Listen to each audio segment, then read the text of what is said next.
Alright, let's discuss the reasoning behind my passive skill tree decisions a little bit more. So, since Divine Ire is a physical damage based spell with conversion to elements, and there are a lot of ways of adding physical as extra elemental damage, I think that the Inevitable Judgment node is a no-brainer for the skill. You will not only be doing one kind of damage. You may primarily do a certain kind of damage. However, you will be doing a very significant amount of other forms of damage. So we are primarily dealing lightning, but have extra fire from Herald of Ash, and from this node right here. We have extra cold from Taste of Hate and from our amulet, and if we ever replace our scepter, we will get some more incidental damage like that. So as a result, it is tougher to get general elemental penetration, and this node just offers so much damage. It ends up being 50% more damage in my case. As well, because there are ways of adding extra chaos damage based on your elemental damage, it's Ares Promise. As well, there are some scepter mods and things like that that you can get. Penetration does not scale any of that damage, so it allows more efficient stat allocation so that those stats then affect the added chaos damage as well. So, as a result, if you are going crit, you want to reliably generate Consecrated Ground. A new change this patch was that enemies are subject to extra critical strike chance when they're standing on Consecrated Ground, so reliably generating that seems to go hand in hand with Inevitable Judgment.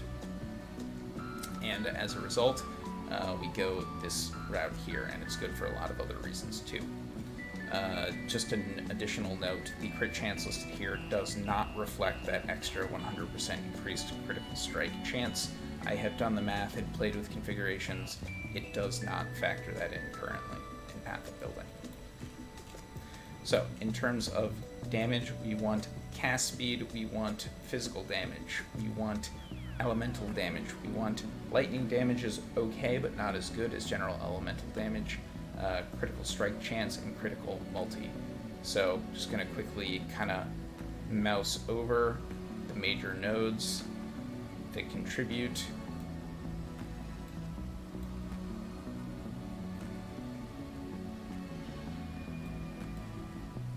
So these are all the major nodes that are contributing those big offensive stats.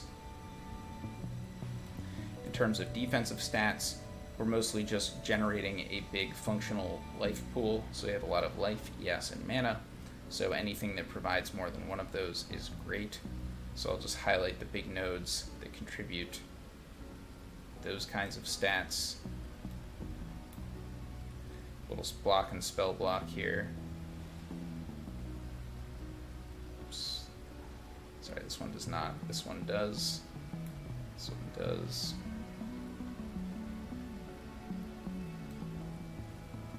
And then we have a bunch of utility nodes as well. Anything that offers attack speed helps our mobility, and then base stats and stuff like that get added. So like this node and this node give us some attack speed. These nodes offer some additional defenses and utility, and then these nodes as well offer some utility in the form of stun avoidance. This one also does. So that is mainly what we're grabbing on the tree. Some people choose to go with area of effect and damage. I described earlier how area of effect does not impact your beam. It only impacts the radius around your character that the little tendrils that charge your beam jump from your character. So a character that is less tanky than mine probably does want to take those in order to more safely charge their beam at a distance. Since we shield charge, fortify, whatever, and get up in the mix, we're basically melee range all the time anyway, and do not need that extra area effect. But that is a reasonable choice to make as well. Finally, we do take Mind Over Matter.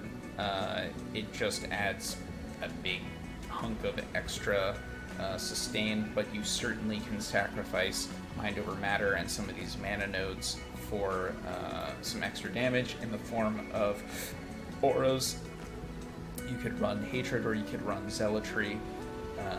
You could even run Arctic Armor, would actually be pretty good on this character if you wanted a combination of defense and offense. So there are a lot of great options for this skill.